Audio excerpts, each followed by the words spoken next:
Hi, this is Brother Sean with eLearning Brothers. In this screencast, I'd like to give you a quick demo of the Scientist Challenge Flash game template and show you some of the basic settings for it. To begin, let's go ahead and preview the game to see how it works.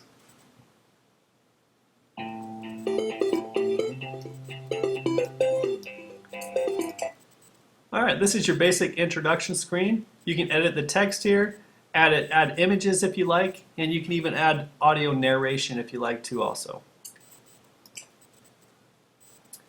Here's the actual game. You have our actual first question. You have question 1. You can edit your text, add images here, and just like the introduction, you can add your own narration if you like to also. You can edit each choice for the answers. As you get an answer correct, you notice that the beaker over here fills up and you get correct remediation. You click continue. If you get an answer incorrect, you get incorrect remediation and you're prompted to try again. Once you get it correct, you get your correct remediation again. The beaker fills up. Also notice in the top right, you have little boxes that indicate how many questions are in this game and how many you've completed. Based on how many you set in the settings, that's how many will just be displayed up here. Currently, I only have 4 selected as my option. As you go to the end of the quiz, the beaker fills up and it turns into a finished trophy, and you have your congratulation text. You can edit your congratulation text, put images here. You could also upload your own narration file if you have one. And you're prompted to play again if you like to. Alright, so that's basically how the game works. Let's dive into the settings and see what we can change. I've got the game opened up in Adobe Flash CS5, and on your timeline, if you click on the Actions layer and go to the little A on that keyframe, you want to open up your Actions panel, and this is where all the settings are. If your action panel is not open, just go up to Window and Actions. Alright, let's go over the overall game options first. First option is randomization. You can randomize your questions by setting it to true. And if you don't want to randomize, just leave it at false.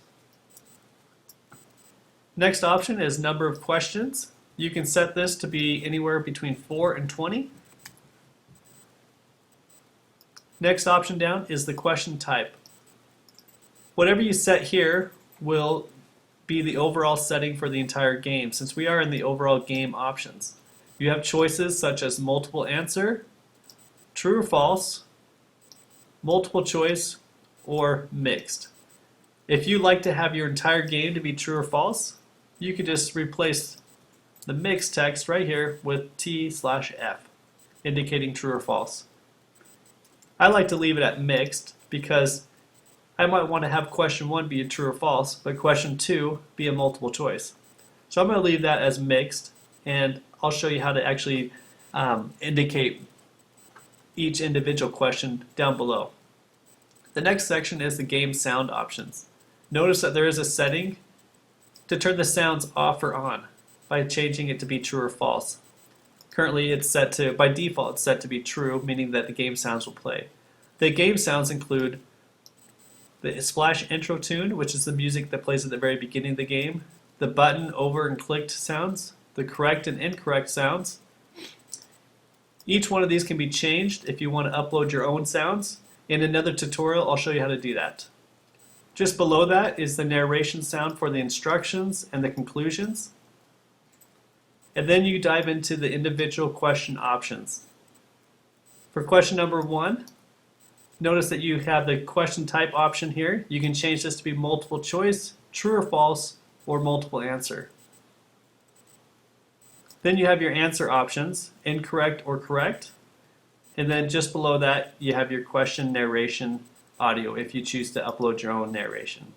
Once again, there is another screencast that shows you how to actually edit each one of these settings and insert your own questions.